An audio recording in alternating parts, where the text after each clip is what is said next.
Action. Assalamualaikum warahmatullahi wabarakatuh. Selamat pagi Bapak Ibu semuanya. Perkenalkan, nama saya Tuti Prihati. Saya calon guru penggerak angkatan 7 dari Kabupaten Kendal. Dan satuan pendidikan saya adalah SMP Islam Al-Fat Pelantungan. Dalam kesempatan ini saya ingin melakukan praktik coaching bersama rekan saya, Bapak Robin Ikhwan, guru mapel IPA di kelas 7. Dalam hal ini nanti kami akan melakukan praktek coaching untuk supervisi pembelajaran. Selamat pagi Pak Robin. Selamat pagi Bu Teguh. Bagaimana kabarnya hari ini? Alhamdulillah baik. Alhamdulillah. Bu Teguh. Alhamdulillah saya juga baik dan tak lupa selalu bahagia. Pak Robin, untuk kegiatan kita kali ini nanti kita akan melakukan praktek coaching supervisi akademik di kelasnya Pak Robin. Namun sebelum nanti saya melakukan observasi di kelas, saya ingin bertanya tentang beberapa hal, atau saya akan melakukan wawancara pra-observasi. Nanti silahkan Bapak menjawab apa yang saya tanyakan dan poin-poin penting akan saya catat di sini. Kita mulai Pak. Oke, untuk yang pertama pertanyaannya, dalam pembelajaran di kelas nanti kira-kira tujuan pembelajaran yang ingin Bapak capai apa? Untuk tujuan pembelajaran yang ingin sampai di kelas saya kan ini mengenai tata surya. Dan yang terakhir di kelas 7 ini tujuan pembelajaran pada materi ini itu yang pertama, siswa itu dapat mengenali atau mendeskripsikan mengenai anggota tata surya, kemudian mengenai ciri-ciri planet ataupun benda-benda angkasa yang lainnya. Dan tujuan yang kedua selain itu, siswa juga mampu menerapkan dari pembelajaran ini sehingga si siswa ini dapat mengklasifikasikan mana sih planet yang termasuk planet dalam dan mana planet yang termasuk planet luar. Ada klasifikasinya. Itu tujuan pembelajaran untuk di tata surya ini. Berarti ada dua tujuan pembelajaran Pak ya. Oke, kemudian untuk pertanyaan yang kedua, kira-kira area pengembangan yang hendak dicapai dalam hal atau dalam bidang yang mana? Untuk area pengembangan yang sampai dalam target siswa kelas 7 ini, itu yang pertama itu mengenai keaktifan siswa. Jadi secara tidak langsung guru sebagai fasilitator, kemudian siswa ini sebagai pusatnya. Jadi pembelajaran yang berpusat kepada peserta didik, sehingga peserta didiknya ini dapat aktif mengembangkan dirinya, potensi dirinya. Itu yang pertama mengenai keaktifan siswa. Kemudian yang kedua, area pengembangan yang ingin saya capai itu mengenai metode pembelajaran. Nah, metode pembelajaran yang ingin saya lakukan itu mengenai diskusi. Pada diskusi ini mungkin ada, kan pada kurikulum merdeka kan ada yang namanya diferensiasi. Ada metode diferensiasi konten dan metode diferensiasi produk. Nah, itu yang saya ambil dua-duanya. Jadi untuk konten berarti saya menampilkan diferensiasinya, konten yang berbeda. Kemudian untuk produknya nanti siswa menghasilkan suatu produk berbeda-beda. Gitu. Ya. Kemudian untuk pertanyaan yang ketiga, kira-kira dari tujuan pembelajaran yang hendak dicapai dan area pengembangan yang hendak dicapai, strategi apa yang paling baik menurut Pak Robin yang telah dipersiapkan agar tujuannya ini nanti dapat tercapai dengan baik? Untuk strategi yang digunakan itu yang pertama, berhubung ini pembelajaran berdiferensiasi, jadi mengelompokkan siswa atau peserta didik ini sesuai dengan bakat minat. Misal nanti ketika saya ingin membuat produk, jadi mengelompokkan mana siswa yang suka bikin puisi, mana siswa yang bikin pantun, dan mana siswa yang bisa bikin poster. Jadi ketiga produk yang berbeda tapi babnya sama. Tata surya seperti itu. Oke. Sudah. Metode yang pertama. Nah, setelah itu kemudian saya mencoba metode kuis. Jadi masing-masing kelompok setelah membuat produk kemudian bikin kuis. Saya bikin kuis pertanyaan, kemudian ketika benar si peserta ini menjawab dapat poin. Jadi saling berlomba-lomba gitu. Itu metode kuis kalau menurut saya sih. Oh iya. Metode kuis. Ada lagi? Cuma 2 nih, strateginya grouping sama kuis.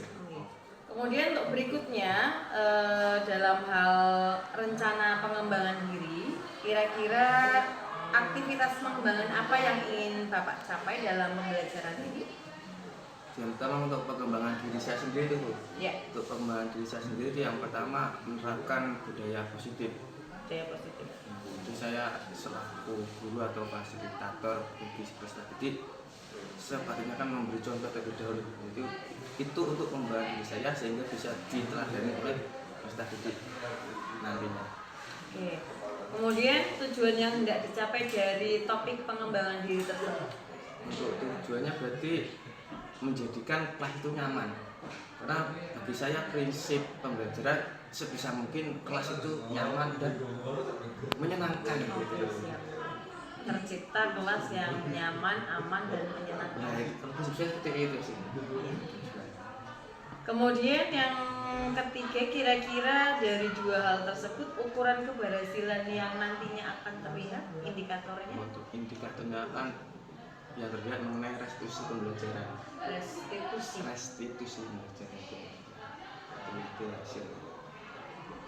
Pendukungnya? Untuk pendukungnya mungkin saya minta tolong atau pendukung. Untuk pendukungnya berarti kan kepala sekolah ataupun wali kelas yang kelas yang saya ajar, kemudian dari pihak orang tua. Itu untuk pendukungnya. Ya, saya kira untuk percakapan kita di pra-observasi ini cukup sampai di sini. Nanti kita akan bertemu di ruang kelas dalam sesi observasi. Setelah itu nanti kita juga akan bertemu lagi di sesi pasca observasi.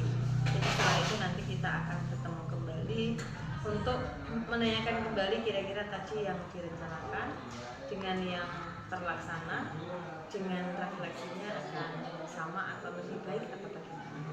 Gitu saja Pak Rofi, terima kasih atas waktunya.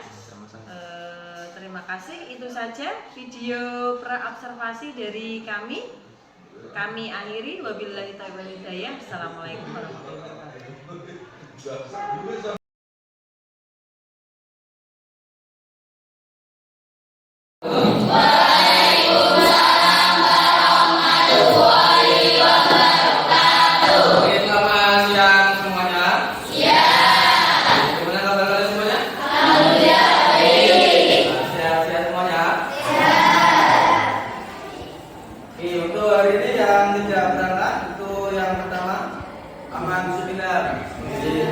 Untuk mengawali materi pada siang hari ini, mungkin kemarin kita sudah bahas mengenai bab yang terakhir di kelas 7. Masih ingat tentang apa? Ya. Oke, yang tahu silakan menunjukkan tangan.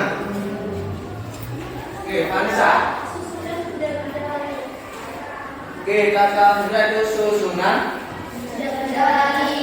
Oke, benar. Susunan benda-benda ini. Silakan sebutkan angkat tangan. Siapa yang tahu benda-benda langit kata surya? Kemudian meteorit.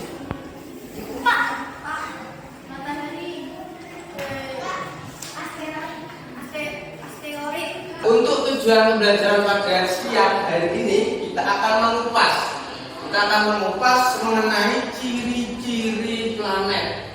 Ciri-ciri planet dari planet dalam sama planet luar.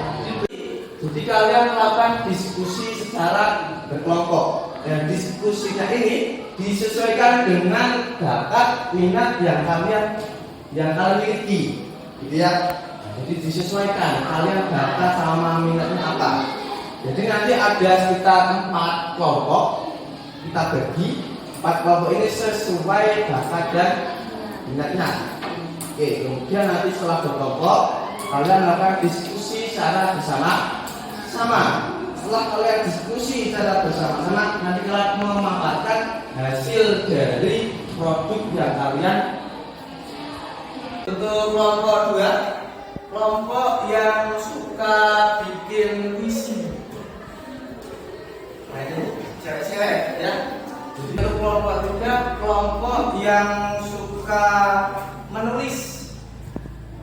Kelompok yang suka anak yang suka menulis sama bercerita.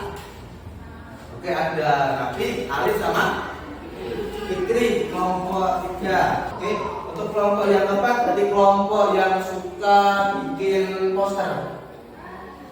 Cewek-cewek semua, nggak mau gabung sama laki-laki Pak? Nggak mau. Oke.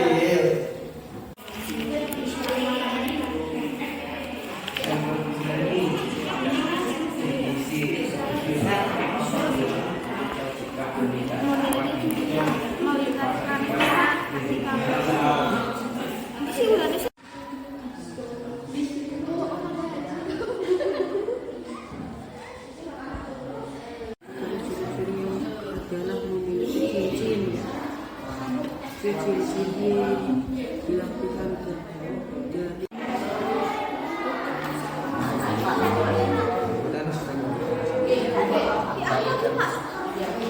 planet 5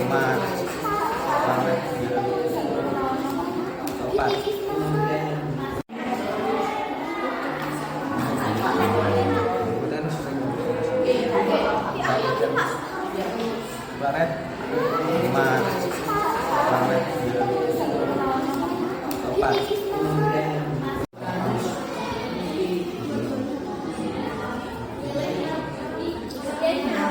Jadi ketika masih ini di bawah ya, yang dimenasikan nanti akan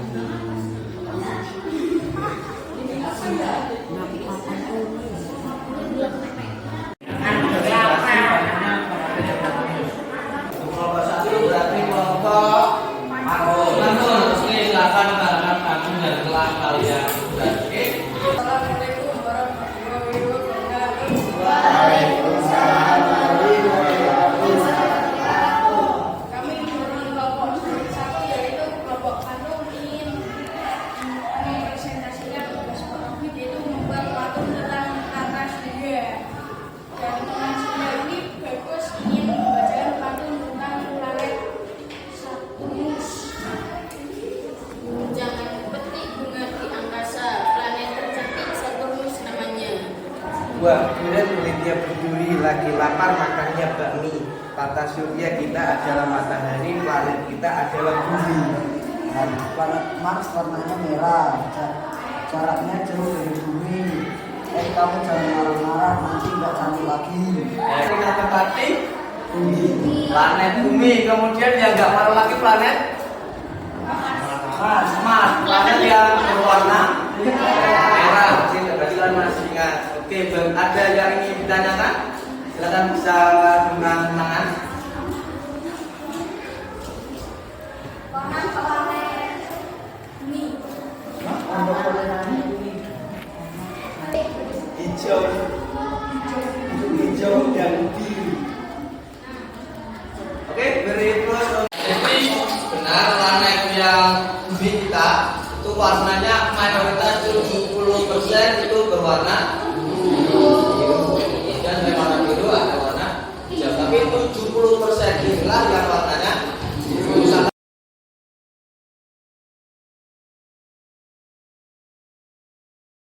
Assalamualaikum warahmatullahi wabarakatuh.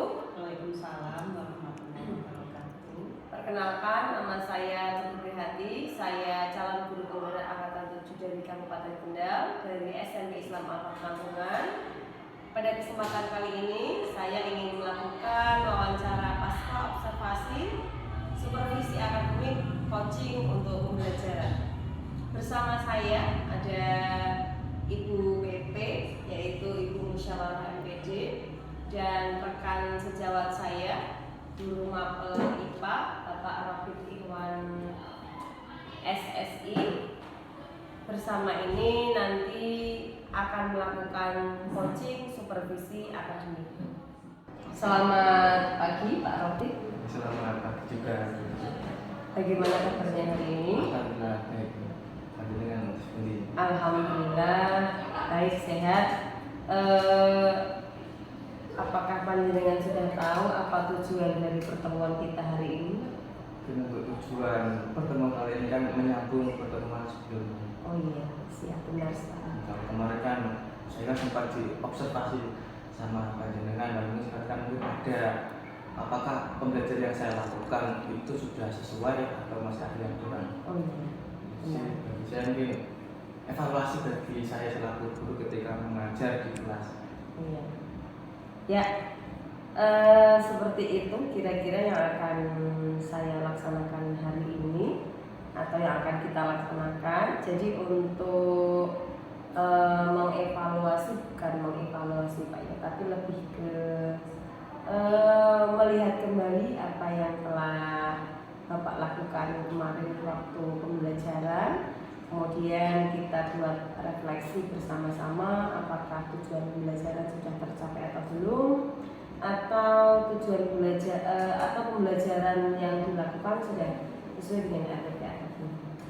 Nah, untuk mengawalinya, izinkan saya mengajukan beberapa pertanyaan. Mohon nanti Bapak jawab sesuai dengan yang telah dilaksanakan kemarin saat proses pembelajaran. Oke, untuk pertanyaan yang pertama, setelah Bapak melakukan serangkaian proses pembelajaran, bagaimana kesan Bapak setelah menyajikan pembelajaran tersebut? Untuk kesan pembelajaran yang telah saya sampaikan, mungkin saya terkesan kepada anak-anak yang aktif, anak-anak yang menyenangkan. Intinya anak itu ada,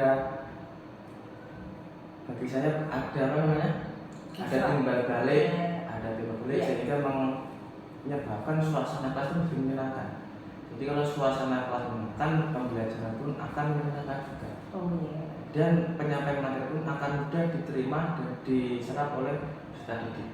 Siap. Seperti itu. Oke, bagus sekali Pak ya. Kemudian untuk pertanyaan yang kedua, menurut Bapak, apakah proses pembelajaran yang dilakukan kemarin sudah sesuai dengan rencana pembelajaran yang dirancang oleh Bapak? Untuk pembelajaran yang telah dilakukan mungkin kebanyakan 8% sudah sesuai. Tapi ada sekitar 20% rencana pembelajaran yang belum tercapai. Dalam artian yang sebelum pembelajaran saya sudah pikirkan nantinya mau kayak gini. Tapi ketika sudah di kelas kayak gininya itu loh, statementnya yang seperti itu belum ada. Jadi belum 100% pembelajaran itu sesuai rencana kalau menurut saya sendiri. Kira-kira menurut Pak Rofi, 20% yang belum tercapai itu kendalanya apa? Kalau kendala 20% yang pembelajaran yang belum saya sampaikan itu terkait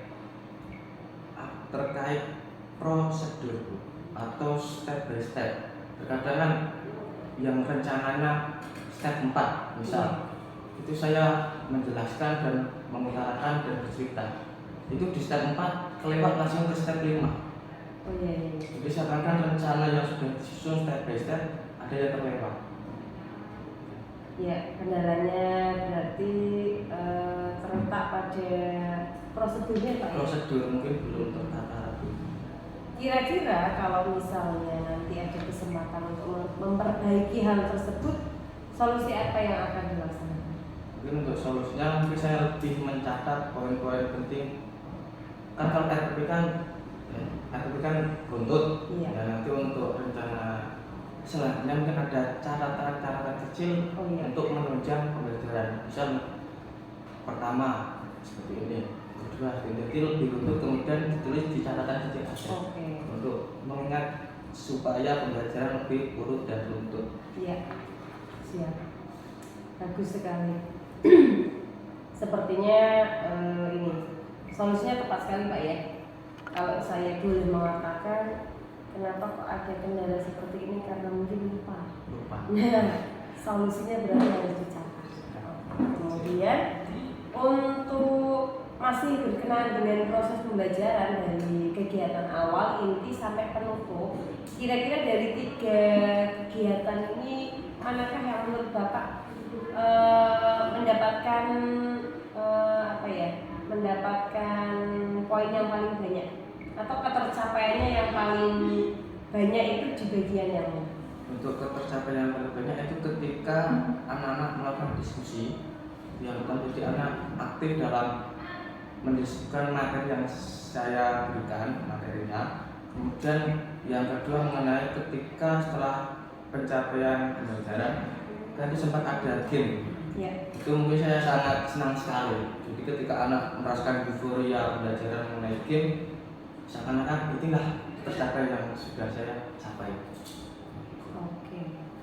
Berarti ketercapaian yang paling maksimal itu menurut Bapak ada di kegiatan diskusi atau inti pembelajaran dan game. Nah, untuk gamenya ini menurut Bapak ada di masuk ke inti atau masuk ke akhir? Kalau misalnya game ini masuk ke tahapan akhir, Tahapan penilaian bagi kelompok. Oke, ya. Untuk pertanyaan berikutnya, boleh Bapak ceritakan hal-hal yang menurut Bapak sudah memuaskan atau sesuai dengan apa yang Bapak rencanakan, dan hal-hal yang menurut Bapak masih belum memuaskan atau masih memerlukan beberapa perbaikan terkait dengan pembelajaran. Terkait pembelajaran. Iya. Untuk terkait pembelajaran sendiri mungkin hal yang memuaskan. Jadi anak mengikuti instruksi yang telah saya berikan. Jadi ketika saya menginstruksikan silakan diskusi, anak-anak diskusi dengan aktif. Kemudian ketika anak nanti setelah diskusi nanti presentasi, anak pun juga mengikuti. Jadi anak mengikuti apa yang saya instruksikan. Itu ketercapaian yang memuaskan bagi saya, menurut saya. Kemudian yang belum memuaskan bagi saya itu ada anak-anak yang ketika diskusi maupun ketika pembelajaran itu masih pasif. Jadi meskipun berdiskusi, meskipun berpresentasi, bermain game, ada satu dua anak yang pasif. Yang itu yang belum memuaskan. Belum memuaskan berarti anak-anak masih terlihat pasif. Ada sebagian anak yang masih pasif. Menurut Bapak, kira-kira kepasifan anak tersebut karena apa penyebabnya? Kalau menurut saya sendiri, anak ini pasif, terkadang si anak yang pasif ini terkendala mengenai materi.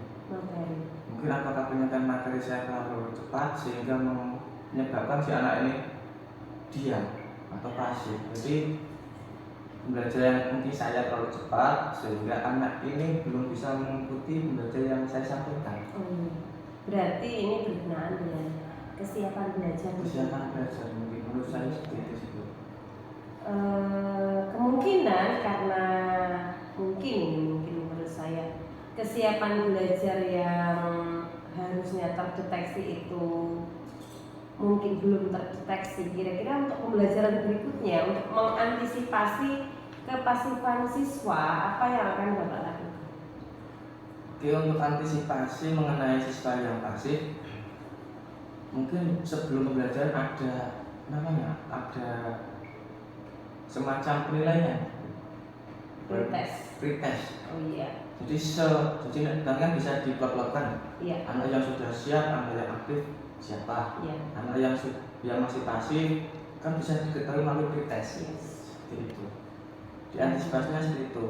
Sejauh mana anak ini memahami materi yang akan dipelajari atau diajarkan. Ya, benar sekali ya. Pretest dilaksanakan agar kita dapat mengetahui kelompok A, kelompok yang sudah paham atau belum, B yang bagaimana seperti itu. Berikutnya, menurut Bapak sendiri, bagaimanakah tingkat ketercapaian kompetensi siswa dari pembelajaran yang telah dilaksanakan? Mungkin bisa dinilai skala 1 sampai 10 atau 1 sampai 100. Untuk ketercapaian pada peserta didik ketika belajar mungkin menurut saya sekitar 80 atau 1 sampai 180. Seperti tadi yang telah disampaikan di awal ya. Ketercapaian peserta didik sekitar 80%. Dan tadi sudah dijelaskan untuk melengkapi menjadi 100, 20%-nya solusinya A, B, C, D. Oke. Untuk berikutnya, kira-kira yang menjadi kesulitan bagi siswa, ini nyambung dengan yang pertanyaan awal tadi, tapi masih dengan ini, yang menjadi kesulitan bagi siswa sehingga tidak bisa mencapai 100% secara penuh atau tidak dapat mencapai pada tujuan pembelajaran yang ingin diharapkan itu?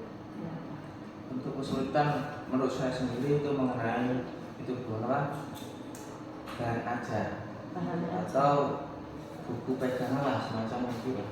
Jadi anak kurang mendapatkan bahan ajar yang ingin dipelajari. Itu yang pertama, kesulitan yang pertama. Kemudian kalau kesulitan yang kedua itu mungkin berasal dari saya sendiri. Saya kurang dalam memberikan konten yang bervariasi untuk si peserta didik. Nanti itu kesulitan yang kedua berasal dari pegangan ataupun modul lah. Modul. Kemudian yang kedua mengenai variasi konten dari saya sendiri. Berarti menurut Bapak, kenapa anak-anak yang 20% ini tidak mencapai tujuan karena bahan ajar yang akan dipelajari, atau mungkin dapat dikatakan bahan ajarnya bisa tidak saya mengatakan kalau bahan ajarnya belum variatif? Ya, bisa. Bisa. Ya, belum variatif. Belum variatif. Kira-kira ke depan apa yang akan dilakukan agar bahan ajar ini tidak menjadi masalah dalam pembelajaran? Untuk solusinya mungkin pembelajaran yang lebih bervariatif lagi. Kemudian metode pembelajarannya pun nanti tidak monoton. Misal pembelajaran hari ini tidak sama dengan pembelajaran yang akan datang. Pembelajaran yang akan datang tidak sama kembali. Nanti lebih bervariatif sehingga anak ada memiliki rasa pengetahuan atau istilah zaman sekarang kepo. Saya ini apa? Sekarang mau apa? Kayak gitu. Itu lebih bervariatif lagi untuk solusinya. Untuk ini lebih ke kalau lebih fokus ke bahan ajarnya sendiri, bukan metode pembelajarannya. Untuk bahan ajarnya sendiri mungkin dari pihak saya sendiri mungkin menyediakan yang namanya lembar kerja siswa. Ini sementara ini kan belum ada. Dan untuk materinya kan bisa lembar kerja siswa kan bisa berupa buku ataupun materi slide PPT. Oke, kemudian bagaimana cara Bapak secara keseluruhan dari awal sampai akhir, kira-kira bagaimana cara Bapak mengatasi kesulitan yang dihadapi oleh siswa dan kesulitan yang dihadapi oleh Bapak sendiri overall dari awal sampai akhir, kira-kira kesulitan anak tuh di mananya paling banyak, kemudian kesulitan Bapak sendiri ada di mana, dan kira-kira bagaimana cara mengatasinya? Untuk cara mengantisipasinya mengenai keseluruhan pembelajaran, mungkin kalau menurut saya sendiri itu Bu, mengatasi kesulitan mungkin lebih interaksinya lebih aktif lagi. Interaksi lebih aktif, kemudian pembelajaran yang jelas. Jadi anak sudah tahu pembelajaran yang akan dipelajari, sehingga anak bisa fokus ke pembelajaran, sehingga anak sudah siap untuk pembelajaran. Berarti dapat dikatakan tadi nih Pak, sebelum ke pembelajaran, guru sebaiknya memahami kesiapan belajar anak. Kemudian guru juga sudah menyiapkan bahan ajar atau metode yang ya mungkin yang kemarin sudah bagus, cuma perlu perbaikan lagi sedikit seperti itu. Nah, sampai di akhir ini hampir sampai di akhir, dari beberapa pertanyaan yang telah saya ajukan, mari coba kita identifikasi bersama-sama kira-kira dari pembelajaran yang sudah Bapak laksanakan, hal apa yang sudah baik, hal apa yang perlu ditingkatkan, dan hal apa yang harus diteruskan.